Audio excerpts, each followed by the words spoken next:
자, 6학년 사회수업 시작해 볼게요. 교과서 34쪽에서 39쪽입니다.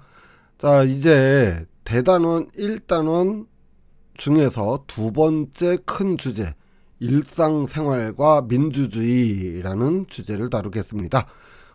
오늘은 그 첫 번째 시간으로 민주주의는 무엇이고 왜 중요할까요? 하는 내용을 다룰 건데요. 자, 오늘 볼 내용은 우리가 지난 시간까지 우리나라의 민주주의가 어떻게 발전되어 왔고 시민들이 어떤 노력을 통해서 민주주의를 세워나갔는가 하는 내용을 배웠어요. 자, 이번 시간에는 생활 속 정치의 사례와 정치란 무엇인지, 그리고 또 민주주의는 뭐고 민주주의에서 중요하게 생각하는 가치는 어떤 것인지를 알아보도록 하겠습니다. 자, 먼저 정치란 무엇일까요? 라는 질문에 대한 답을 한번 내려볼게요. 자, 한 사람이 있어요. 혼자 살고 있었어요. 그런데 사람은 모든 동물들 가운데서 가장 약한 존재입니다. 너무너무 위험해요. 또 맛있는 것도 먹어야 돼요. 그래서 도구를 만들어서 생활을 합니다. 힘이 없으니 무기라도 있어야겠죠. 하지만 여전히 다른 동물들은 위협적이에요.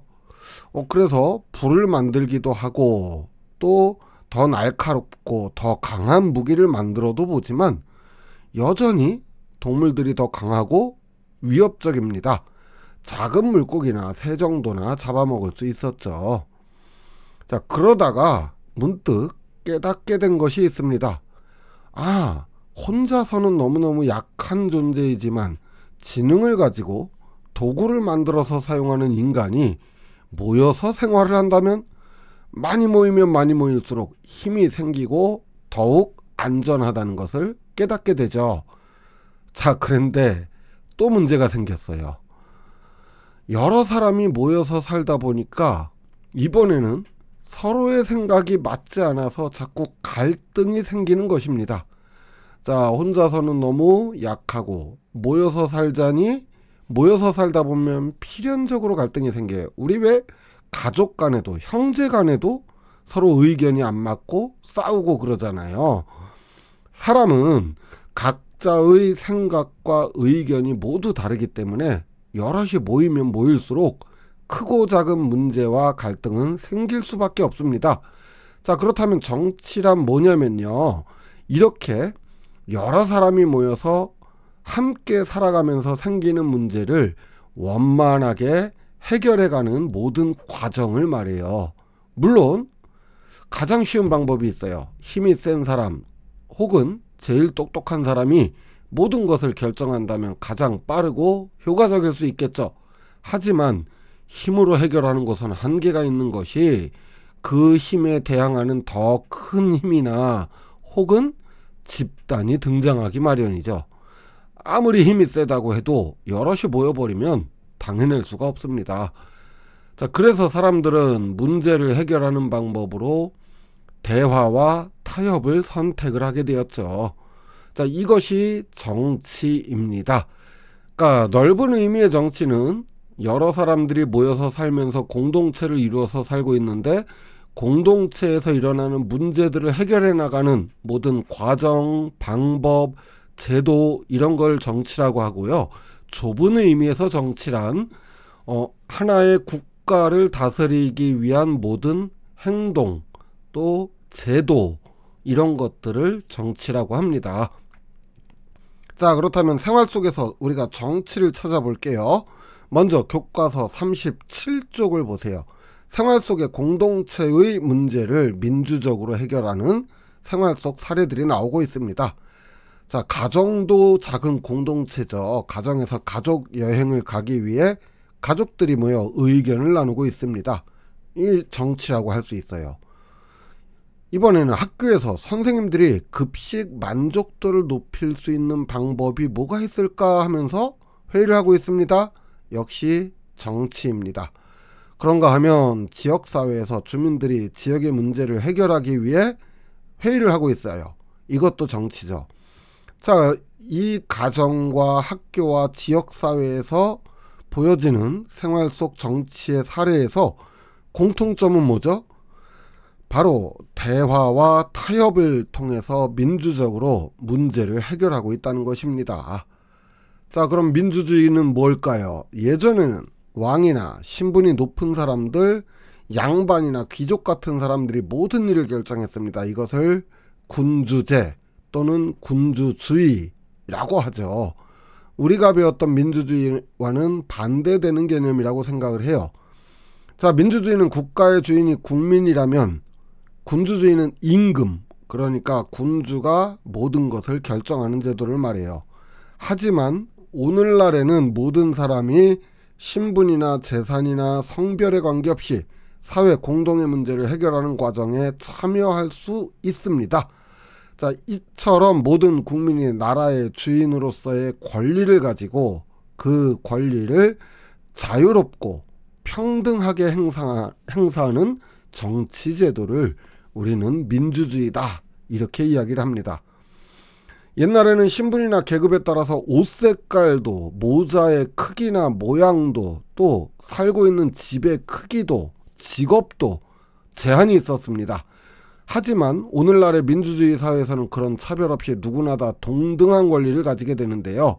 이런 민주주의를 위해서 반드시 필요한 기본 정신이 있습니다.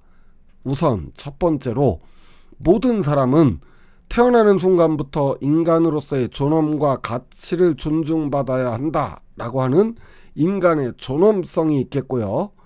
국가나 다른 사람에게 구속받지 않고 자기 의사를 스스로 결정할 수 있는 자유가 보장이 되어야 합니다.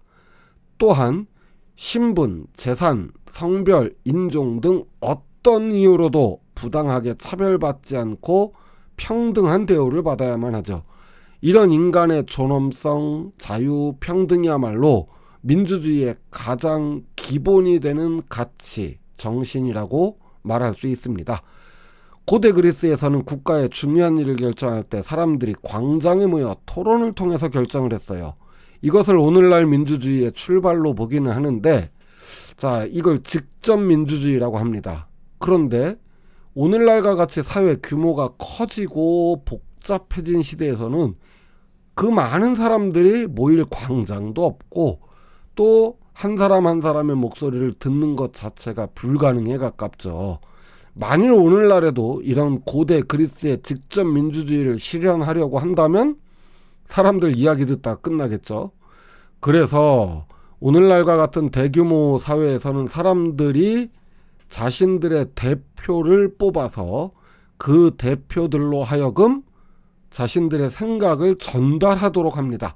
이것을 간접 민주주의 또는 대표자에 의한 정치라고 하여서 대의 정치라고도 부릅니다. 그리고 이 대표를 선출하는 과정이 바로 선거가 되지요. 그래서 선거를 민주주의의 꽃이다, 이렇게 부르는 것입니다. 선거가 없다면 그건 이미 민주주의가 아니다라고 말하는 것이죠. 자, 이런 민주주의 선거에서는 매우 중요한 기본 4원칙이 있습니다. 선거를 한다고 다 민주주의가 아니에요. 민주주의 선거가 되기 위해서는 4가지 원칙이 있어야 되는데, 첫 번째 원칙, 보통선거.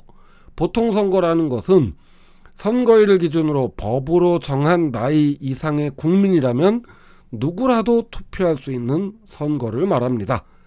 자, 비슷하지만 조금 다른 개념은 평등선거인데요. 평등선거란 한 사람이 하나의 표를 행사한다는 겁니다. 뭐 대통령은 뭐 2~3표를 행사하고 국회의원은 2표, 이런 게 아니라 국민이라면 누구나 한 표만 행사한다는 거죠. 자, 세 번째, 직접 선거입니다. 투표는 본인이 직접 해야만 합니다. 다른 사람 그 어떤 누구도 대신해 줄 수가 없고요. 가족이라 해도 마찬가지입니다. 또한 마지막으로 누구에게 표를 주었는지 알 수 없도록 하는 비밀 선거입니다. 이런 선거의 4가지 원칙 중 하나라도 지켜지지 않는다면 그것은 민주주의 선거라고 말할 수가 없죠. 자, 이렇게 해서 이번 시간에는 정치란 무엇이고 생활 속에서 일어나고 있는 정치의 작은 사례들, 그리고 민주주의는 뭐고, 또 직접민주주의와 간접민주주의, 민주주의의 기본 가치, 그리고 민주주의에서 핵심이 되는 선거의 4가지 원칙에 대해서 알아봤고요.